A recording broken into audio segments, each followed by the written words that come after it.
Hello, everyone, and welcome to another episode of Lens Life. My name is Phil Johnson, and I am really excited to introduce Nate Gainey. Nate, thanks for joining us. Hey, Phil, I'm excited to be here.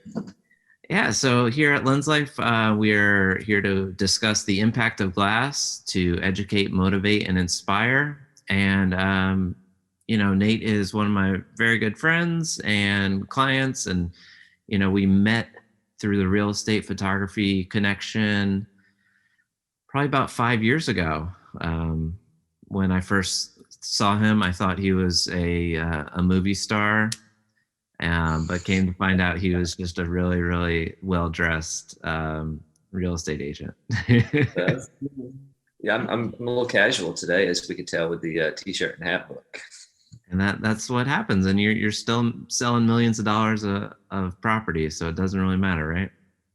That's exactly right. Signed a listing tonight. It's a beautiful thing. So I really want to talk to you, and I'm very excited. At the inception of the podcast, you were on my vision board as one of the first 5 guests, and we're just getting to you now because you've been a super busy guy and life just happens. But I really want people to see from your perspective, what an agent thinks about and what you go through with the process and photography. And then I also want to talk about a really cool mentorship that you've got going on. So in terms of photography, what does that aspect, how does that work into your business and what you do as a listing agent?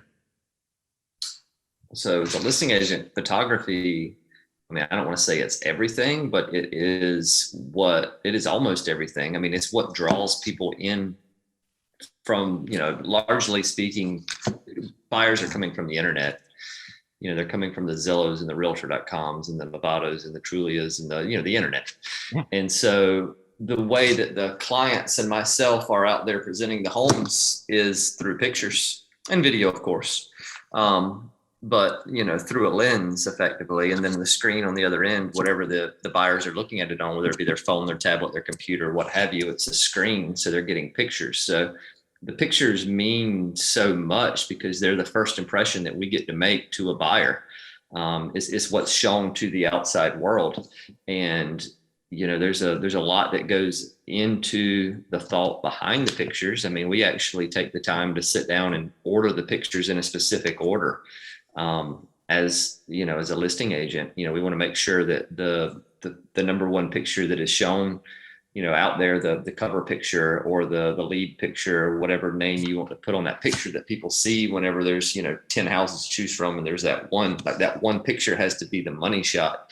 And oftentimes I'll want to switch that picture out. Like as soon as you switch it out, you get different activity. Mm-hmm. So you got to have 2 or 3 money shots, as it were, in markets that are a little different than the one we're in today.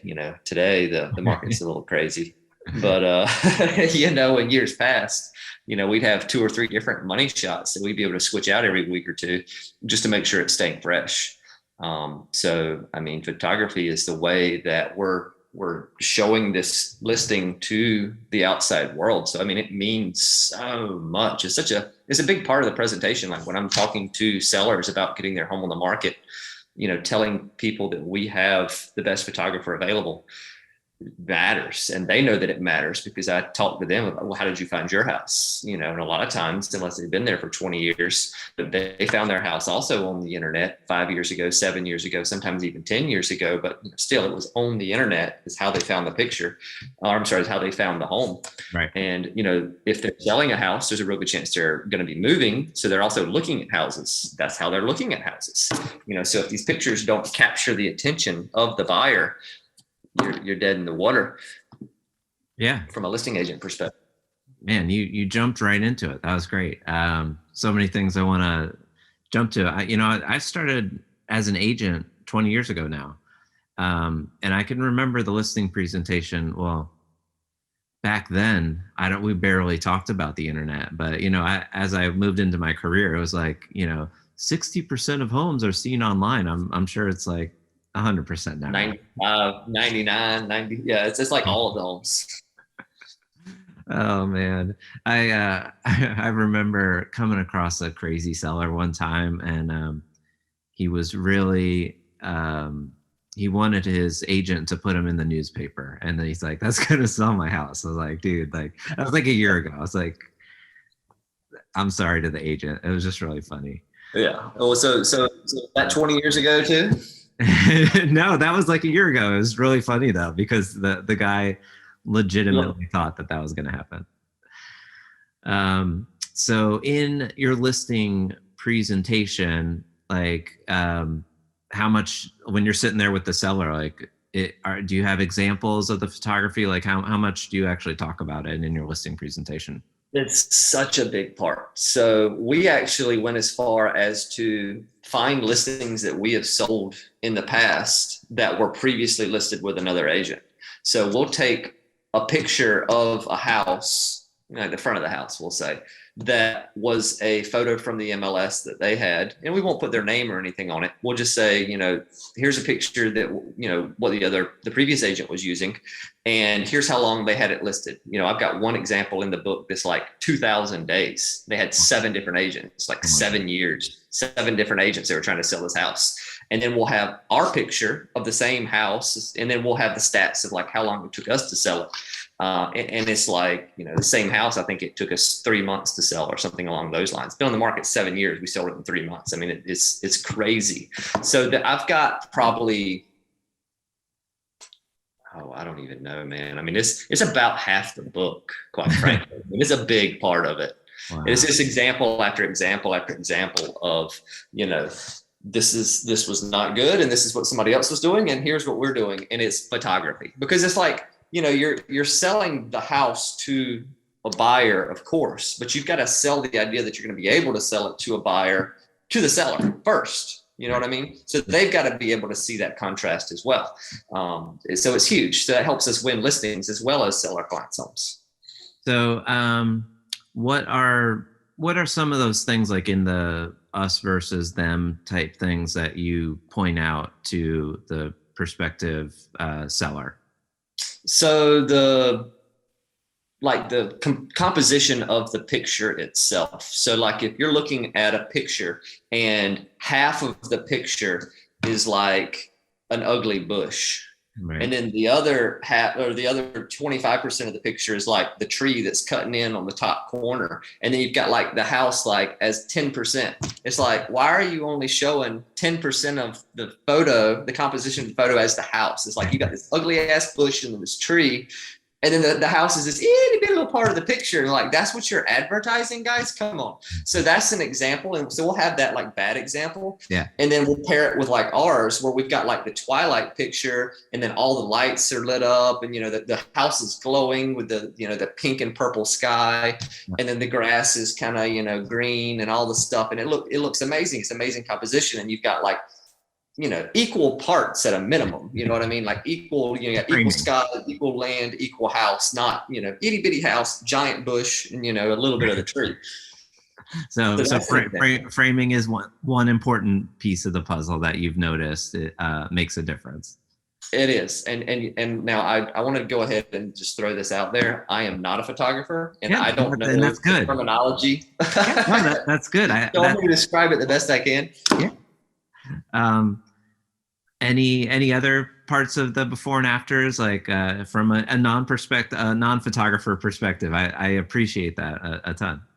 Yeah. So another one would be like the angle of the photo. So it's like, I've got a picture in our presentation where we've got this house, and you can see like the roof of the house, kind of, and you can see like the porches, and again, lots of bushes. Like that's what you see. They're selling landscaping. The house didn't sell, like for real, not with the previous agent. So then we've got like our picture directly like right beside it, and it's like you can see, again, we did twilight, but you can see some sky, but then you've got like, you can see that there's a pool. So it's like a different angle. You're looking at with a drone, I think is what was taken on this particular picture I'm talking about. But you can see that the house has a pool, and so it's like, this past couple of years, people want pools because they don't want to go deal with a community pool or whatever. So pools are important. So being able to show that the house has a pool with a picture as the cover shot without even having to click on the listing is huge. It sold quickly, whereas it didn't sell before because they're showing pictures of ugly bushes, and it's like I love landscaping, but it's like that's not going to sell the house. Right. So you are notorious for always ordering Twilights. Tell me, let's talk about that. What's the mindset behind it? Well, for one, it sets me apart from the agents that are too cheap to do it.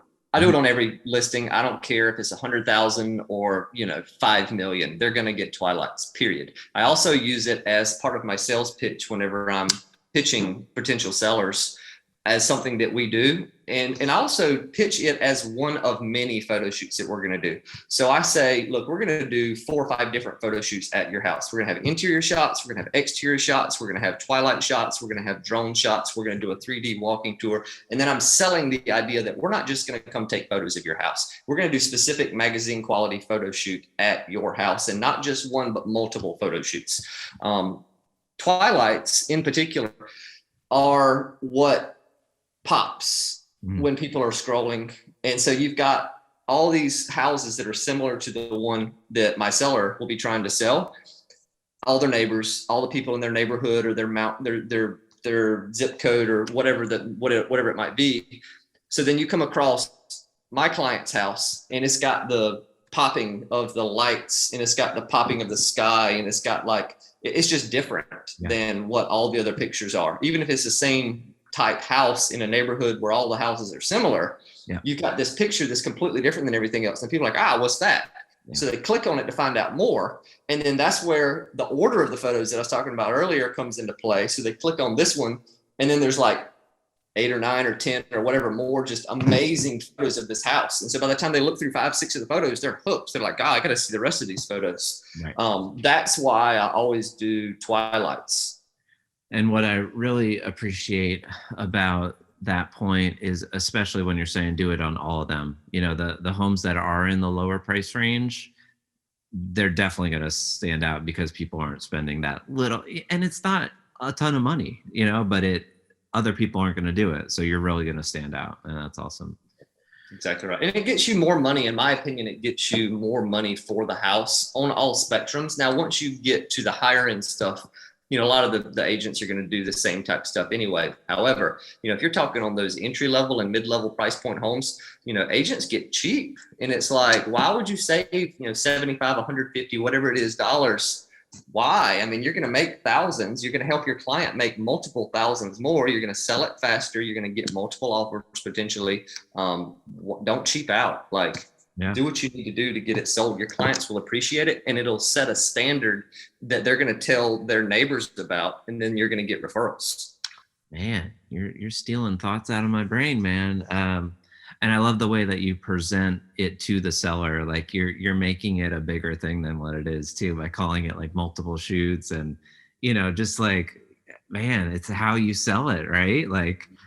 We have a standard photo shoot, but what you're selling to your seller is this bougie experience of awesomeness. Yeah, it is. It's got to be, man. It's the experience. It's just like you go to a restaurant, they can serve your food on a paper plate, or they can bring it out on a silver platter. It could be the same burger, but if they present it on the silver platter with a little bit of kale off to the side and some strawberries that they cut up just so, you're going to think it's an amazing sandwich. Whereas if they just flop it on a paper plate and slide it over to you, you're going to be like, what is this? I wanted to pull out another little tip that you threw out there. So with Zillow and MLS and all the different things. So anytime you make a slight change to the order of the photos, does it refresh on different spots? That is something that I'll also use when I'm talking to potential sellers as one of and I'll explain it as we have a checklist that if we're not getting the activity that we're supposed to get, we've got enough experience in this that we can make changes that you don't have to worry about as a seller, but we can make these changes to keep your home fresh and new and up at the top of the list as people look through. Yeah. So changing the order of the photos is one of those ways. Changing the actual photos. So, if we do a photo shoot and say we get 60 pictures out of the photo shoot, I'm just picking an arbitrary number, we'll put 40 of them up and we'll have 20 held back. that we can switch out ones that are similar so that they're new photos. And yes, we do that as needed. If a listing starts to sit for anything longer than, a couple of weeks or 30 days or something along those lines, it's case by case, of course, but yeah, changing out the photos makes a big difference. And then I've found, like I said earlier, changing out that main photo that you're using as the cover photo, that makes a huge difference, because people will just scroll through. And if that first cover photo that you had did not appeal to them for whatever reason, if you've got another backup like cream slide in there, that might appeal to them as well, because people like different things, different angles, different shots. Maybe I'll switch a twilight out for an aerial. Yeah, that's great, man. You're so wise. I mean, in addition to being a young model actor, you're like the number one agent, I think, in the world right now. So that's awesome.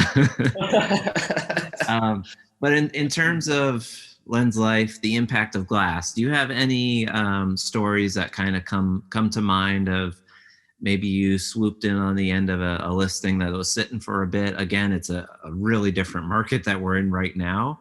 But in the past, when it was, I don't know, a normal market, what were some of the impacts of glass that you had with photography taking over old listings?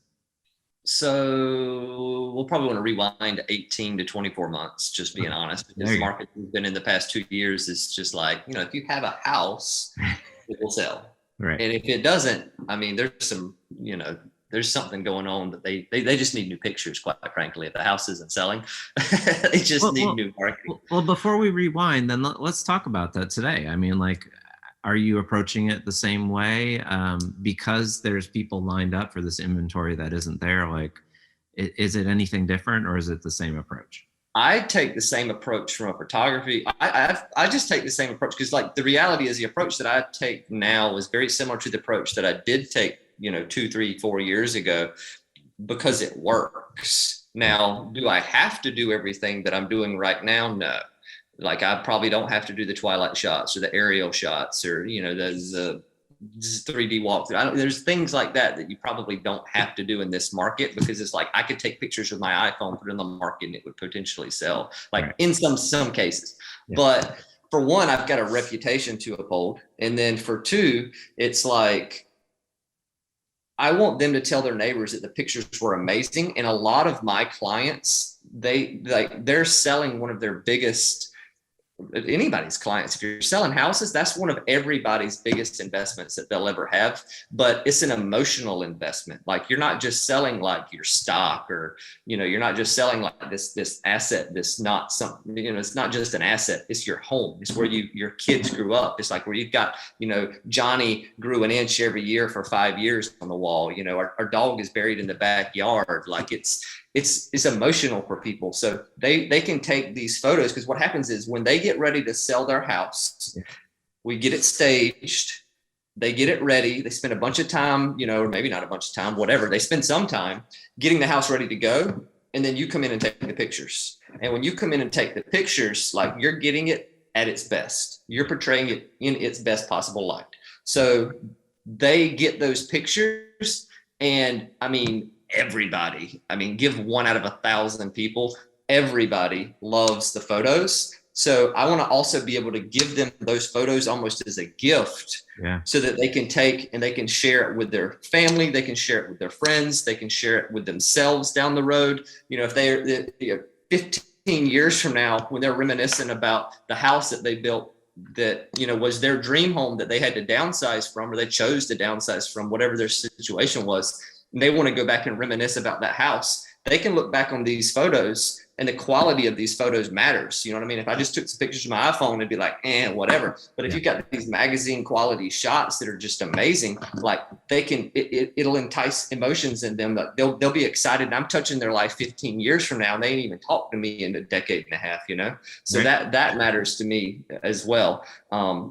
That's just one of the reasons. But the other thing is, like, consistency matters too, from like a real estate perspective. So it's like, this system I have worked back in this market over here, where, people were struggling and listings were expiring. and I was taking over expiring listings and getting them to sell. So it worked for that. So I know for sure to work on this market. So what it's doing in this market is just getting us multiple offers in some situations, because it's just that much better than, you know, what their neighbor's house looks like. Because again, people are getting lazy. It's like, hey, I know if I put it on the market, it'll sell. So agents will get lazy. They'll do the iPhone shots. Yep. Yeah, it'll sell. But it's like, are you living up to your highest potential as an agent by cheaping out? Yeah. Yeah. That long-term investment in your client and the relationship, I think, is just so important, and an easy thing to look over, right? Because it is more effort, some more money, but I think in the long run, you're just making such a great decision for you and your business. Yeah. And I'm going to write it off anyway. All right. Let's go ahead and rewind. So what are the impact of glass in some of those old ones? I want some fun stories of. Oh goodness. I've got so many. One that comes to mind, this guy had his house on the market for some time, I don't know, 60 days, 90 days, not a long time, but he had it on the market for a while. Mm-hmm. He didn't particularly like the photos, quite frankly. They were okay. I mean, they were taken by somebody that was not as good as you, quite frankly. I mean, they were taken by someone that had like a camera. And again, I'm not a photographer, so I don't know. They weren't taken with an iPhone, but they weren't like the level that they needed to be for the caliber of this house, you know, $1 million+ price point. The house didn't sell. The seller got frustrated. You came in and took pictures. You took drone shots, twilight shot, you know, the whole thing, everything I just said earlier. You know, you take all the multiple photo shoots. We get the house listed, and I had 2 offers the first 2 days it was on the market. Now, mind you, the house was listed for months. I don't remember exactly because it was a couple of years ago, but you know, the house was listed for a while, and we put it on the market, same house, different photos, and had 2 offers in 2 days. It's like those 2 people would have had to have known that the house was listed for months before, because they were looking, you know what I mean? Right. They didn't even look at it because the pictures they just didn't particularly like the way the house looked in the pictures. Yeah, that's crazy. I mean, it can make such a difference. I mean, it can go both ways too. There's been times when I've been looking for a house where the photos are really bad, but because I've done this so long, I can tell that it's actually a really good house. And you get there and it's a ton better than what you think it's going to be. And yeah. As a buyer, those are the ones I like to see, because they're not getting the exposure. It allows me to come in and, you know, get a better offer, or, you know, not be competing with as many people. Whereas good photography, it's going to make a crappy place look really, really nice. Oh, yes, it will. I've got that feedback before too from agents where, you know, they go to show their client the house and the pictures were so amazing. They're like, those pictures were misleading. I'm like, no, those pictures were amazing. Like, got you to the house. Not misleading. Right? Yeah, the house, we were, it is my job to portray that house in its best possible light. And that is exactly what we did. And I got you through the door. And that's the goal right there. Any other examples how about that other one that was on the market for like a year, out in the boondocks? You remember that one?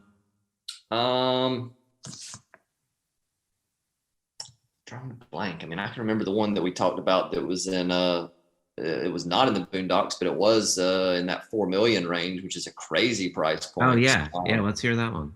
I mean, that one was on the market for 6 months. Okay.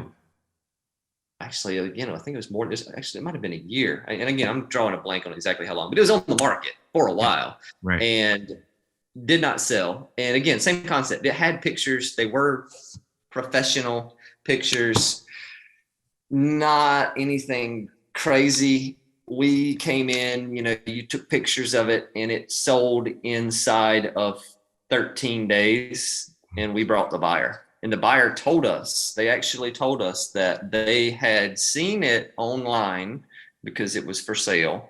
They looked through the pictures. They were not impressed. We relisted it, put it, you know, it went back online with the pictures. They saw the pictures again, same house, different pictures. They're like, oh, wow, this house actually is great. Went to go take a look at it and ended up buying it. So we had both sides of that deal. after it had already been on the market for like 6 months, 9 months, whatever it was. Yeah, it was, and I don't want to say it's 100% photography, but like we're on Lens Life here, right? So I mean, it was like 100% photography, right? Like the lady would have never even looked at it had it not been for the photos. So I mean, it's like there was more associated than just that, obviously, in selling it, but like you got to have that catalyst, and the pictures were the catalyst. This is what jumped her into wanting to see the property. She didn't want to see it with the old pictures. That's so cool. I love hearing that. Those are like my favorite stories when I get a text from an agent about stuff like that. It's super rewarding for sure. So a couple, or I've interviewed several photographers on here, and I've noticed similarities kind of between all of them. And one of them is the importance of having a mentor, or a coach or a guide. And that's why I started the e-course that I did to teach photography to anyone who wants to do real estate photography, because it changed my life. And I want to do that for others, to show them to do to do what I do. And I know you've recently been getting into the coaching side of real estate. Can you tell me a little bit about that, and why you started that as well? Yeah, I mean, I'm a firm believer in coaching and mentors, and I've been blessed to have some great mentors in my life, who have taught me a lot and continue to teach me a lot. I have coaches. I mean, I have coaches I pay right now to help me out with various things in life, and I'll continue to have coaches. My 2022 goals, one of them was to hire another coach. Some of the most successful people in the world have coaches. Actually, I think most of the most successful people in the world have coaches. So, the concept of like, I'm constantly trying to learn is definitely something to kind of wrap your head around and embrace, because as soon as you think you know it all, you stopped learning, you stopped growing, and you started dying. It's like I want to learn more, and I don't think I know everything. I mean, I think I know enough that I can help people, and I think I know enough that I can, provide an opinion on a lot of different things. But at the same time, I never want to think I know it all, or say I know it all, or if I'm in a situation where I know more than everyone else, I want to go ahead and help those people that I know more than, but at the same time, go get myself into another circle where I don't know as much. That way I can learn. Continue to grow. Yes, have to continue to grow. Of course, we've got a team where I'm coaching on the team at the office. Some of those guys have done really well. We've got 3 first-year agents. All of them are selling over 10 million this year. Wow. Man. I mean, they're freaking crushing it, man. They really are. I got one guy that's he'll be closer to 13 million year one. We're talking like legit 365 days, never sold a house. He actually bought a house. We helped him buy a house this year. But yeah, he he owned a house. He just closed on it a couple months ago, but he's selling more than anyone. I think he ran the numbers, and I don't want to be quoted on this, but I'm pretty sure he said that he sold more his first year than anybody in the history of the MLS that he could find. Now there may be a fluke somewhere, but I mean, regardless, dude sold $13 million worth of real estate year one. Like, wow. So, obviously I don't want to take credit for that, but a lot of us, we've poured into him as much as we possibly can to make sure he's got all the tools that he needs to be successful. Make sure he's got all the right, all the questions answered, all the advice he needs, all the situations that we can possibly put him in to be successful. We've done that. As I stated earlier, I also am a coach. So I do one-on-one coaching with clients on Zoom, similar to this, actually. Yeah. We do an interview and make sure that we'll be a good fit. Make sure that there's an alignment there. And, if we are a good fit, then, we move forward and we have our weekly sessions, and, I'm coaching people on all kinds of different things. I've got one of my clients, he's actually a broker. And so he owns his own real estate company, and, we're helping him with things like delegation, because, a lot of business owners will want to hold everything so close, so tight, and not not delegate. It's like, oh, I can do it better, and I can do this better, and I can do that better. And like, I'm scared to let this person do it because they might not do it like me. Working through that.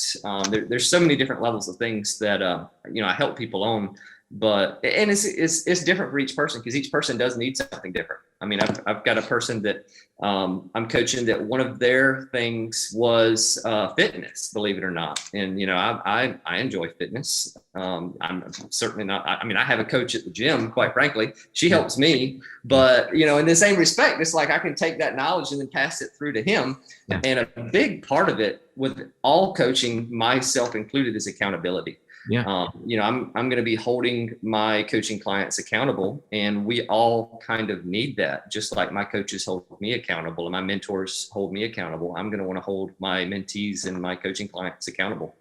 I don't know if I'm like where I'm going with this or where. Yeah, no, this is great. I want to go back to it. I do want to backtrack just for a second because you mentioned how like delegating, right? You and I have been on a journey together, and I can remember in the beginning of our relationship, you would be there at every shoot, and you would be like moving, like we would spend a lot of time staging the hat, like sometimes 2 hours maybe. And now it's several years later, and I never see you at a shoot anymore. Can you talk about that letting go? And I think it's a natural process, but what your how you did that transition, like what that was for you? Yeah, it was letting go. A big part of it was letting go. I don't know if you remember. I remember a house in Mount Pleasant that you showed. It was a condo, actually. It was a 3-bedroom, 2-bath condo, and you and me were in there forever. We walked in the kitchen, and there was not a countertop to be seen.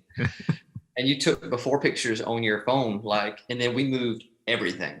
Yeah. And then you took a picture, and then we put it all back. That was an example of one of the houses where people would call me up and be like, hey man, your pictures are misleading. It's like, no, it's all there. It's just underneath the stuff. It does exist. It does. As soon as my client moves out, it's going to look just like the pictures. Right.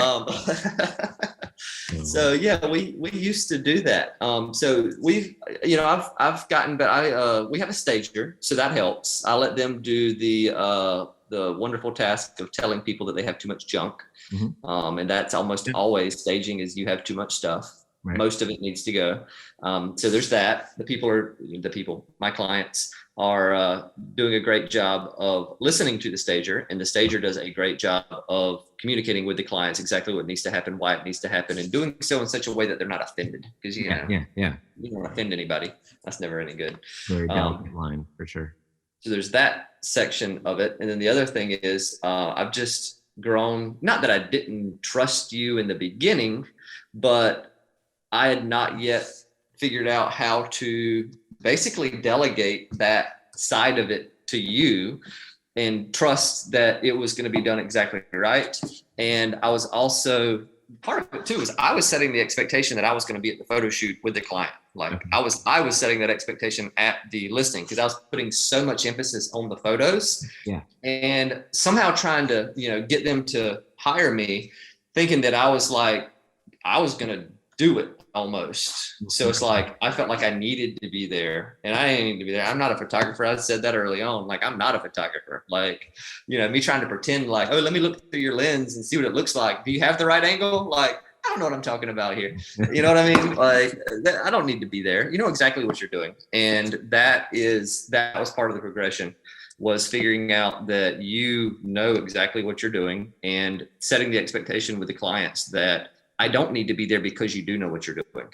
Right. Yeah, no, I think that's a really great point, is that whatever you are in control of the transaction, and you set the tone, right? So whatever you're telling your client there, that's what they're going to expect. And, eventually just handing over that trust to the photographer is a beautiful thing for sure.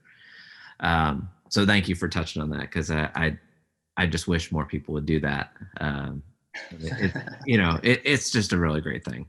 But I know for me, on the, having an e-course and being a mentor and stuff like that, I've learned so much over the years. And part of what I want to help, so like, someone doesn't need me to be successful, but I know for a fact that if they go through my course or they work with me on a Zoom call, that I will help them avoid mistakes that I made, which will save them a lot of time and make them way more money.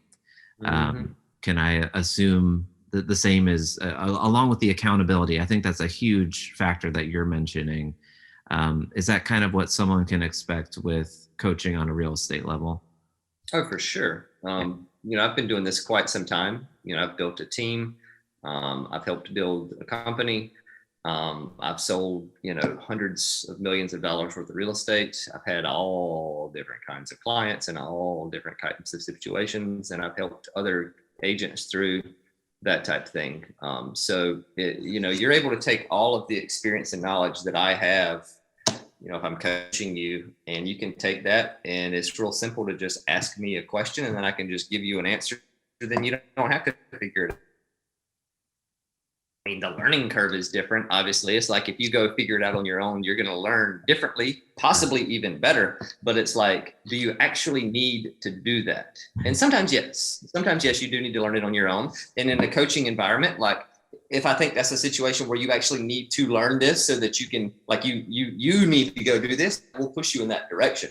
But for other stuff, simple stuff, you're just able to your learning curve, you just go so much faster. So your ramp up, just like the first year agents that we got from 0 to 13 million in the first year, it's like all they did was take the negotiation tactics that took me a decade to learn. I just told them what they are. It's like now they're winning. And it's like the dude with 13 million is like 90% buyers in this market. He won like 16 multiple offer situations in a row his first year. He was like the multiple offer situation king, period. Wow. Like we just told him what to say, how to say it, when to say it, what to do. He tweaks it so it's his own, of course, you know what I mean? But like he just took our knowledge, combined it with, his personality, and then poof, top agent.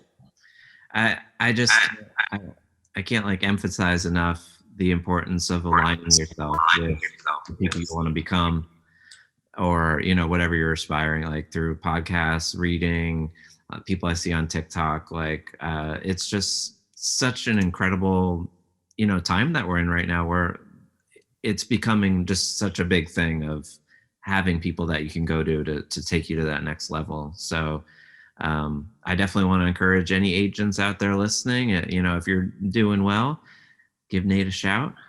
He'll take you to that next level. I'm sure you can just tell him like what your next goal is, and he can show you how to get there. Nate, where can people? I'll write it on YouTube. But what's best contact to get you at?